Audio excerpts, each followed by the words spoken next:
하나님에 대해서 불신앙과 불순종으로 완악한 심령으로 자신의 고집을 굽히지 않는 사람들을 종종 보게 되어집니다. 예를 들면 모세 시대에 애굽의 바로가 그러했습니다. 그러나 사실 보면 출애굽 당시에 이스라엘 백성들 역시도 엄밀히 보면 크게 다르지 않습니다. 그들 역시도 광야 생활에서 여전히 완악한 심령으로 자신의 고집을 굽히지 않았습니다. 그래서 시편 95편 8절을 보면 너희는 무리바에서와 같이 또 광야의 마사에서 지냈던 날과 같이 너희 마음을 완악하게 하지 말지어다 는 말씀을 봐도 그러합니다. 여러분, 이런 광야의 이스라엘 백성들의 모습이 오늘 신약 시대의 본문에 예루살렘에 모여 있는 이스라엘 백성들 그들에게서 똑같이 보여지고 있습니다. 그들은 여전히 고집스럽고 또 완악스럽습니다. 또 이렇게 생각해 보면 지금 현대를 살고 있는 우리 예수 믿는 성도들 역시도 크게 다르지 않을 것이라고 그렇게 생각합니다. 그래서 저는 오늘 이 37절 말씀을 주제로 삼고 복음이 들릴 때 여러분의 마음을 완악하게 만들지 마십시오. 이런 제목으로 오늘 말씀을 함께 나누려고 합니다. 자, 그러면 이제 우리가 본문을 살폈으면 합니다. 여러분, 우리가 지난주에 헬라인들과 함께 하고 있는 무리들에게 우리 주님께서 아마도 성전 이 이방인의 뜰이었던 것 같습니다. 그곳에 서서 자신이 십자가에 들려서 죽을 것을 말씀하시고, 그리고 듣는 자들에게 자신을 따라오라고 그렇게 설교하는 주님의 모습을 우리가 보았습니다. 그리고 이 말씀을 마치고 그들을 떠나 숨으셨다고 그렇게 오늘 말씀은 증언하고 있습니다. 여러분, 그리고 이어서 바로 37절에서 우리는 너무나 슬프게도 모세 앞에 바로처럼 예수님의 이 수많은 표적과 설교를 들었음에도 이스라엘 백성들이 고집스럽게 완악한 모습으로 예수를 믿지 않았다고 말하고 있습니다. 우리 한번 읽어볼까요? 37절을 한번 같이 읽겠습니다. 시작. 이렇게 많은 표적을 그들 앞에서 행하였으나 그를 믿지 아니하니. 여러분, 이들 앞에 수많은 표적을 행하시고 하늘의 복음을 들었던 이들은 예수를 믿지 않았다. 오늘 본문은 말하고 있습니다. 이들 앞에 서 계신 예수님은 누구이십니까? 요한복음의 증언처럼 1장에 소개하는 것처럼 그는 말씀이셨습니다. 그는 이 세상을 하나님과 함께 창조하셨던 창조주 하나님이셨습니다. 그런 그가 육신이 되셨습니다. 또 그는 세례요한의 증언처럼 하나님의 어린 양으로 구약 성경에서 예언한 메시아 되십니다. 요한복음 3장 16절의 말씀처럼 하나님께서 이 세상을 사랑하셔서 보내신 그의 독생자 되십니다. 여러분, 이렇게 예수님은 자신이 바로 하나님의 아들이시고 메시아라고 하는 사실을 많은 표적과 설교로 통하여 증언하셨습니다. 그런데 오늘 말씀처럼 이스라엘 백성들은 마음이 완악해서 예수님을 믿지 않았습니다. 마치 고집스러운 광야의 이스라엘 백성들과 똑같습니다. 여러분, 우리는 37절 말씀을 읽고 있습니다. 그럴 때 우리 마음이 낙담하고 또 절망케 되어집니다. 지금 예루살렘의 이스라엘 백성들의 이 불신앙과 이 불순종은 세상을 구원하시려고 하는 하나님의 계획과 뜻을 좌절시켜 버리는 것처럼 그렇게 보입니다.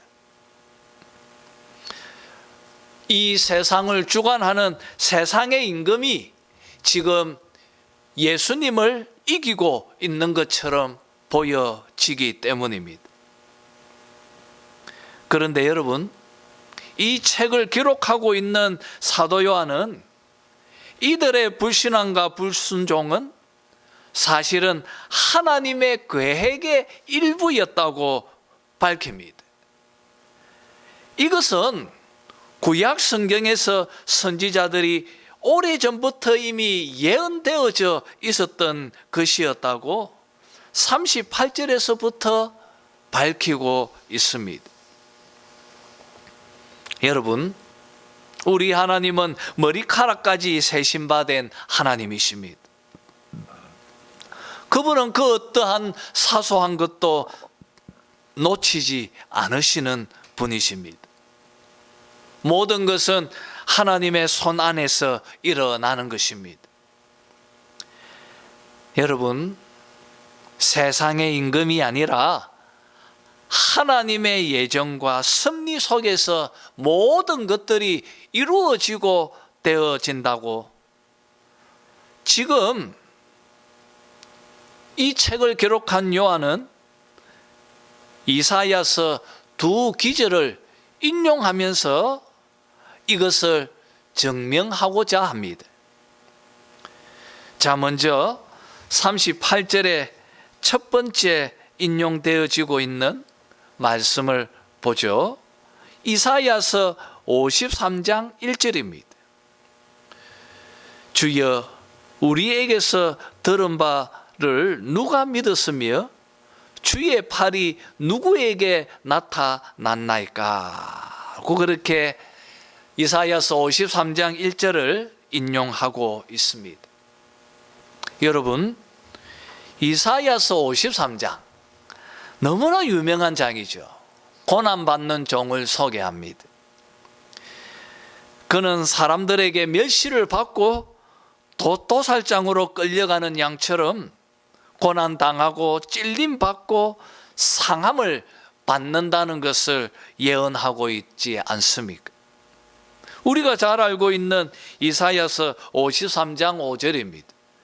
그가 찔림은 우리의 허물 때문이요 그의 상함은 우리의 죄악 때문이라. 그가 징계를 받음으로 우리는 평화를 누리고 그가 채찍에 맞음으로 우리는 나음을 받았도다.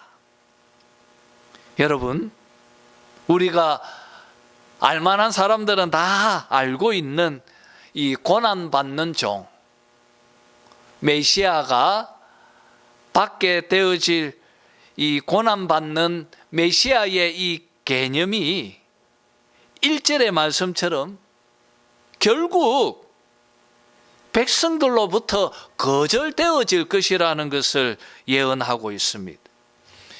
여러분, 53장 1절의 말씀처럼요, 주여 우리에게 들은 바 누가 믿었으며 누가 믿겠는가? 누가 이 고난당하고 고통을 겪고 죽어가는 이 메시아를 누가 믿겠느냐? 또 주의 팔이 누구에게 나타났나이까? 주의 팔, 하나님의 권능입니다. 하나님의 권능이 나타나도 사람들은 믿지 않고 받아들이지 않을 것이라고, 결국 그들은 완악한 심정으로 이 말씀을 믿지 않고 거절하게 될 것이라는 것을 이사야서 53장 1절에서 예언하고 있습니다. 그 예언처럼 똑같은 일이 지금 일어나고 있다는 것입니다. 그리고 여러분, 또 두 번째 인용문은 40절에 기록이 되어져 있습니다. 40절을 보면 그들의 눈을 멀게 하시고 그들의 마음을 완고하게 하셨으니 이는 그들로 하여금 눈으로 보고 마음으로 깨닫고 돌이켜 내게 고침을 받지 못하게 하려 함이라. 여러분, 이 말씀은 이사야서 6장 10절의 말씀을 인용하고 있는 것입니다. 이사야서 6장, 이것도 매우 유명한 모습을 우리에게 그려주고 있는 유명한 장입니다. 이사야가 하늘에 있는 하나님의 보좌를 보았습니다. 그의 영광과 위엄을, 그 보좌 주변에 날고 있는 스랍, 천사죠. 스랍들이 거룩하다, 거룩하다, 거룩하다 찬양하고 있는 내용들을 이사야서 6장은 환상으로 보여주고 있습니다. 53장 내용하고는 너무나 분위기가 다릅니다. 여기 이사야서 6장에서 소개하고 있는 하나님은 매우 적극적이고 일하시는, 또 행동하시는 보좌에 앉으신 분으로 소개하고 있습니다. 그런 하나님께서 백성들의 눈을 멀게 하시고 그들의 마음을 완고하게 하시고 그들을 돌이켜 고침을 받지 못하게 하셨다고 예언하고 있습니다.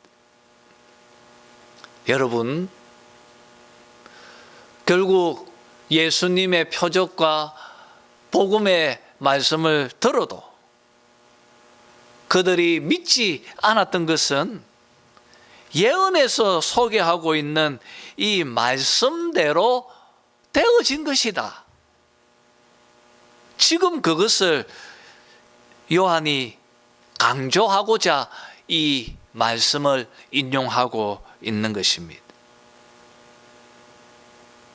여러분, 왜 이 말씀을 인용합니까? 무엇을 증언하려고 하는 것입니까?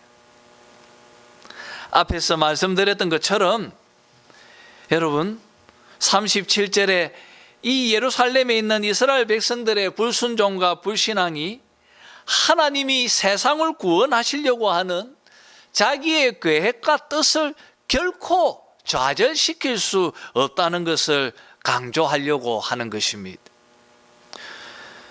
모든 주권을 가지신 하나님께서 인간의 악한 행위들조차도 자신의 계획과 또 자신이 이루려고 하는 하나님의 뜻을 성취하려는 도구로 사용하고 계신다고 말하려고 지금 이 예언의 말씀들을 인용하고 있는 것입니다.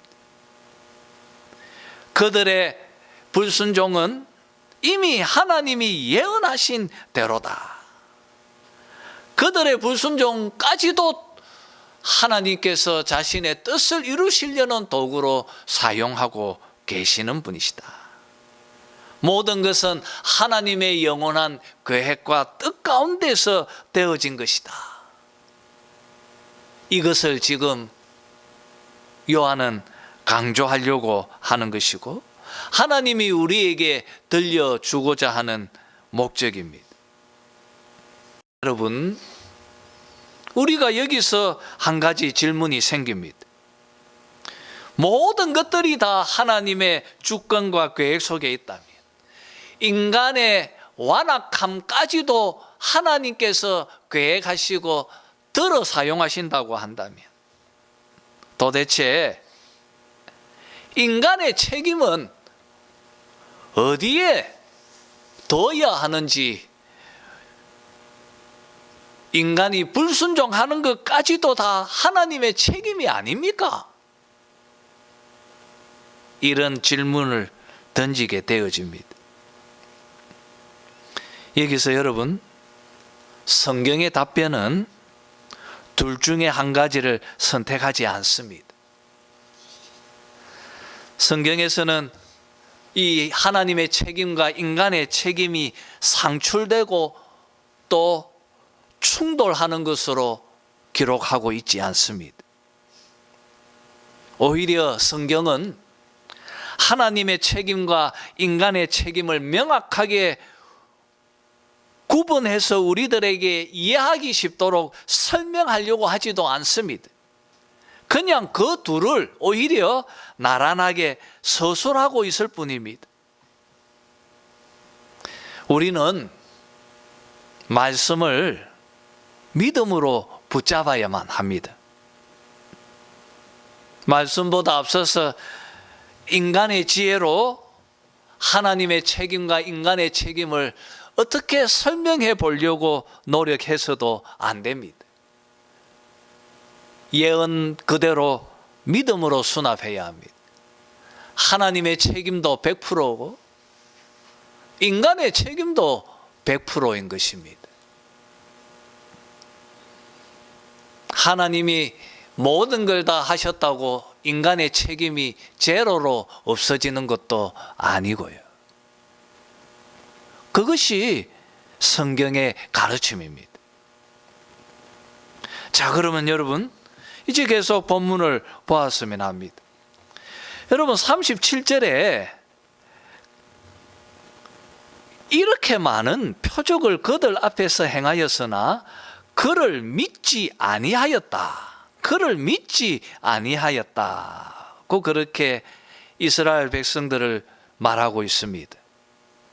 그런데 여러분, 그들 가운데 전혀 다른 이들이 또 있었다고 42절에서 밝히고 있습니다.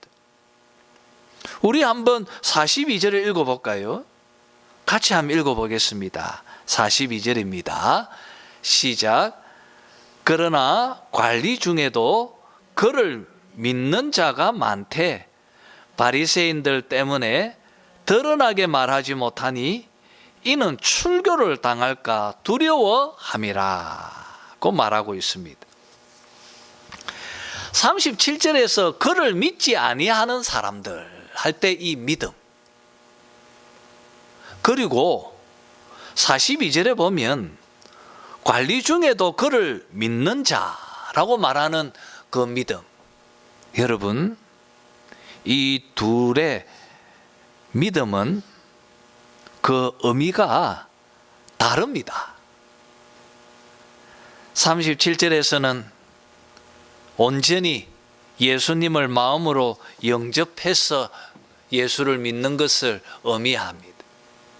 그러나 42절에서 믿는 자가 많다고 말하는 그 믿음은 예수님을 구세주로, 구주로 영접했다는 의미가 아닙니다. 다르죠?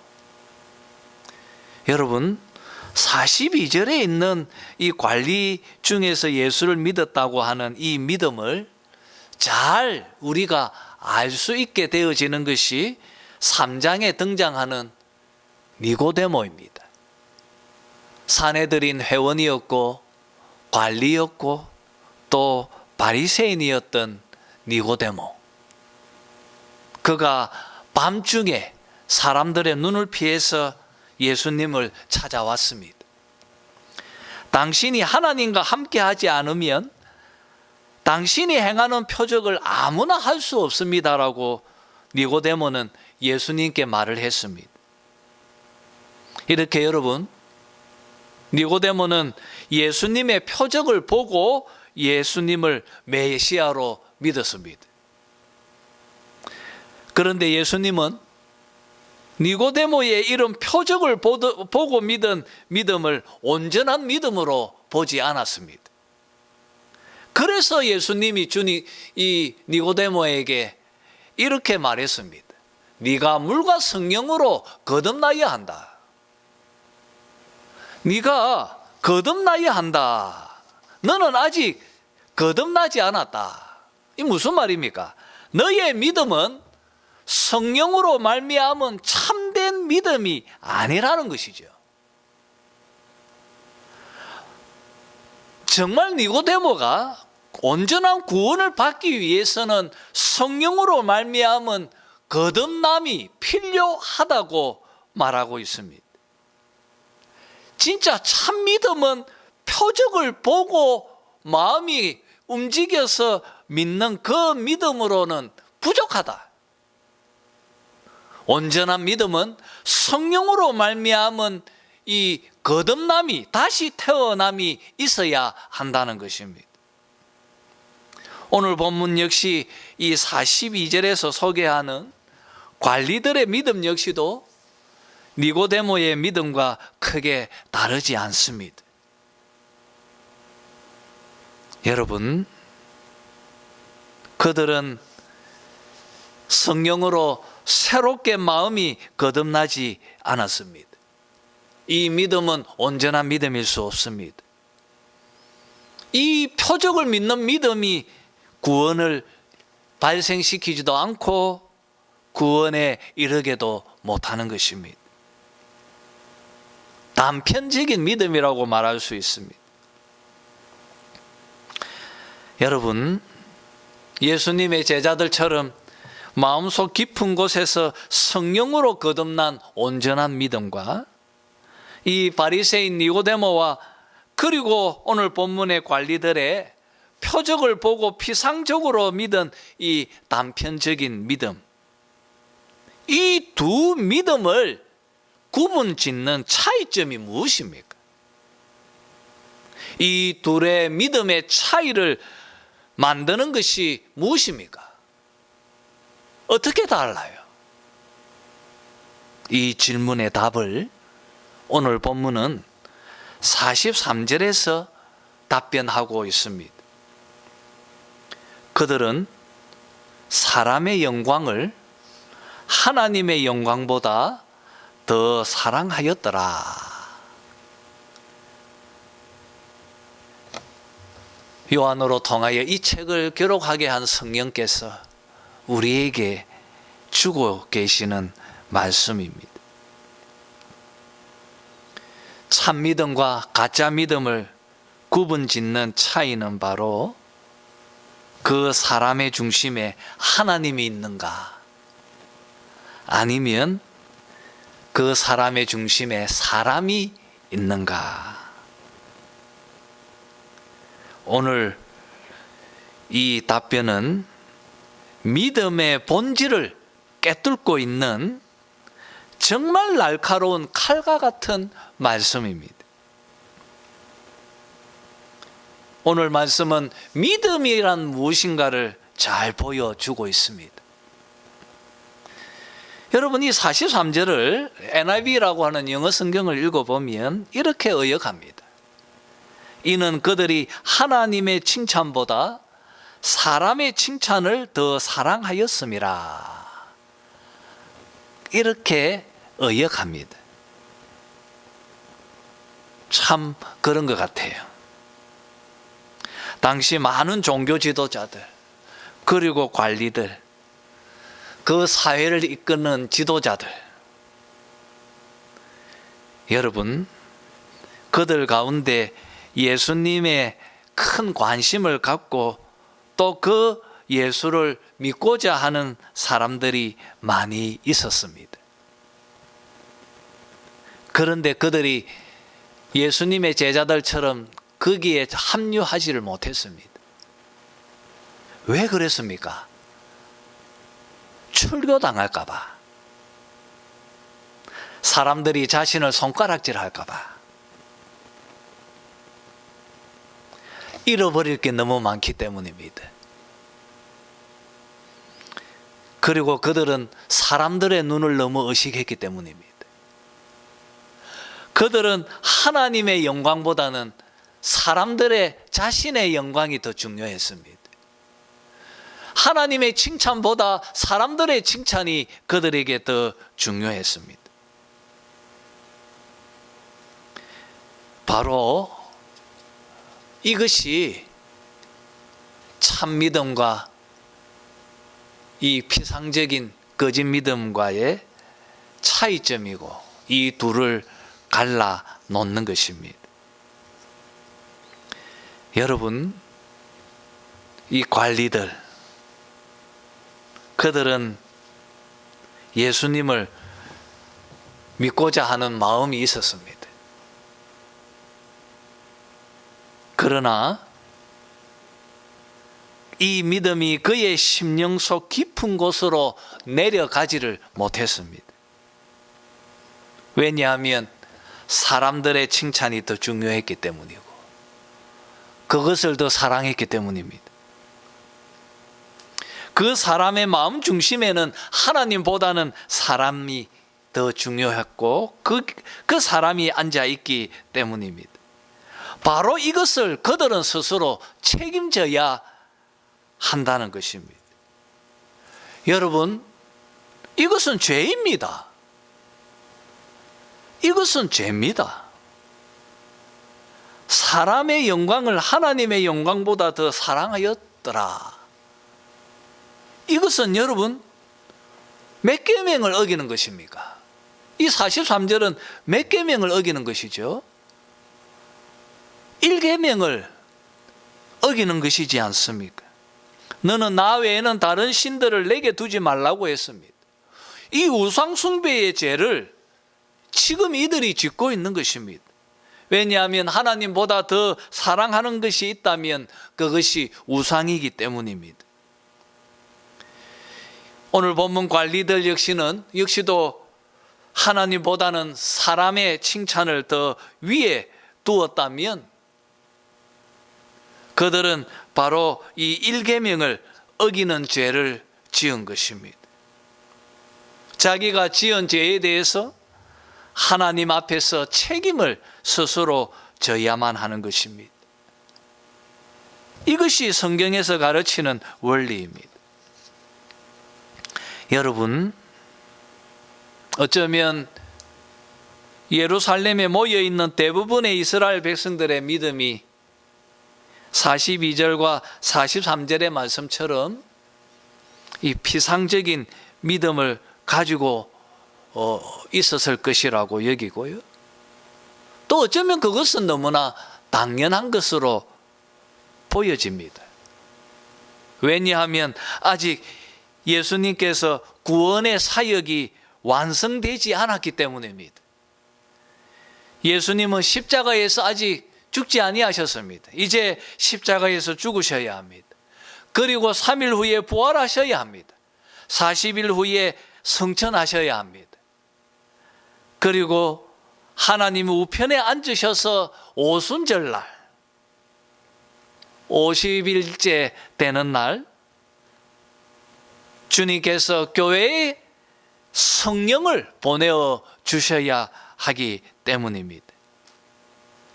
오순절 성령이 교회에 임한 이후에 모든 것이 달라졌습니다. 모든 것이 달라졌습니다. 우리 어떻게 달라졌는지 한번 보죠. 사도행전 6장 7절을 한번 찾아서 읽어봅시다. 사도행전 6장입니다.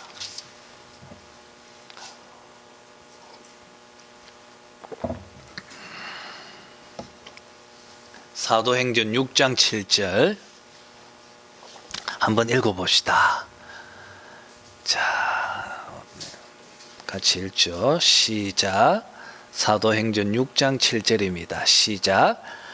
하나님의 말씀이 점점 왕성하여 예루살렘에 있는 제자의 수가 더 심히 많아지고 허다한 제사장의 무리도 이 도에 복종하니라. 여러분, 허다한 제사장들의 무리, 허다한 제사장의 무리,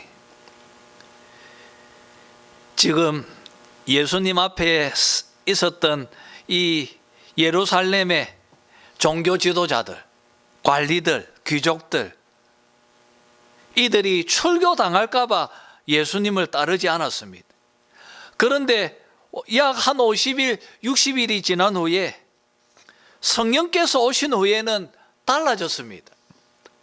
오늘 사도행전의 말씀처럼 허다한 제사장들이 누구입니까? 당시 최고의 종교 지도자들이었습니다. 정말 잃을 것이 너무나 많은 사람들입니다. 앞에 관리들보다 더 지위적으로 위에 있는 사람들입니다. 이런 허다한 제사장 무리들도 예수를 믿고 공개적으로 교회에 나와 믿음으로 살았던 것을 오늘 본문은 말하고 있습니다. 놀라운 변화이지 않습니까? 자기 마음 중심에는 하나님의 칭찬보다는 사람의 칭찬을 더 중요하게 생각하게 살던 이들이었습니다. 그런 이들이 어떻게 이렇게 변화되어져서 예수를 온전히 믿을 수 있었습니까? 교회에 예수님께서 성령을 보내어 주셨기 때문입니다. 여러분, 지금 우리들 역시도 오순절 성령 강림 이후에 살고 있는 사람들입니다. 지금 우리 앞에 복음이 들립니다. 우리는 매주일 교회에 나와서 하나님의 말씀, 이 복음을 듣고 있습니다. 말씀을 들을 때 성령께서 우리 안에서 감동을 주시고 그 말씀에 반응하게 하십니다. 그리고 내 안에 계신 성령께서 죄와 싸워 온전한 믿음으로 우리가 하나님 앞에 서게 하십니다. 마치 사도행전에 소개되어진 허다한 제사장의 무리들처럼 그렇습니다. 이제 말씀을 정리하도록 하겠습니다. 여러분, 성경에서는 믿음을 금과 같이 비유합니다. 금과 같은 믿음이라고 말하고 있습니다. 여러분의 믿음이 몇 퍼센트의 순도를 지니고 있는 금입니까? 묻고 있습니다. 그리고 오늘 말씀이 여러분에게 질문을 하고 있습니다. 여러분의 믿음이 혹시나 오늘 본문의 관리들의 믿음과 같지는 않습니까? 스스로에게 물어야 할 것입니다. 나는 하나님의 칭찬보다 아직까지는 사람의 칭찬을 더 좋아한다고 또 그렇게 살고 계시지는 않습니까? 여러분 마음 중심이 하나님이 자리 잡고 있는지 아니면 아직까지 사람이 자리 잡고 있는지. 그래서 나는 하나님의 칭찬보다 하나님의 영광보다 사람의 영광을 더 좋아하며 살고 있지 않는지. 오늘 말씀은 우리에게 들려주고 있습니다. 그리고 여러분, 한 번 더 반복하는 것처럼 우리는 매주마다 예배를 통하여 설교를 듣습니다. 복음을 듣습니다. 이때 여러분 심령에 들려지는 이 복음을 여러분의 마음을 딱딱하게 만들지 마시기를 바랍니다. 이스라엘 백성들처럼, 그리고 예루살렘에 있던 이 이스라엘 백성들처럼 여러분의 마음을 고집스럽게 그리고 완악하게 만들지 마시기를 바랍니다. 부드러운 마음으로 좋은 땅으로 여러분의 마음을 기경하셔서 하나님의 말씀을 받으시기를 바랍니다.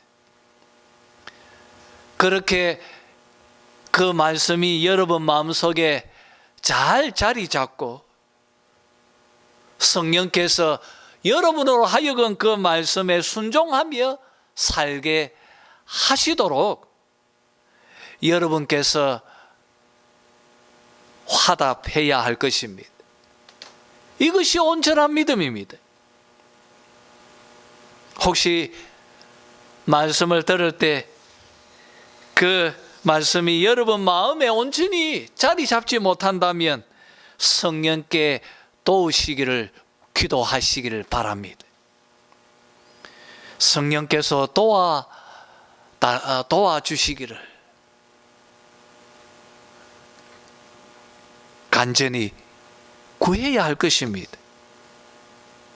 은혜 많으신 하나님께서 반드시 기도에 응답하셔서 여러분의 마음을 부드럽게 녹여 주실 것입니다. 그래서 사도행전 6장 7절에 이미 소개되어지는 허다한 제사장들처럼 온전히 변화되어져서 예수를 믿고 예수를 따르는 그런 은혜가 넘치는 여러분 되시기를 주님의 이름으로 축원합니다.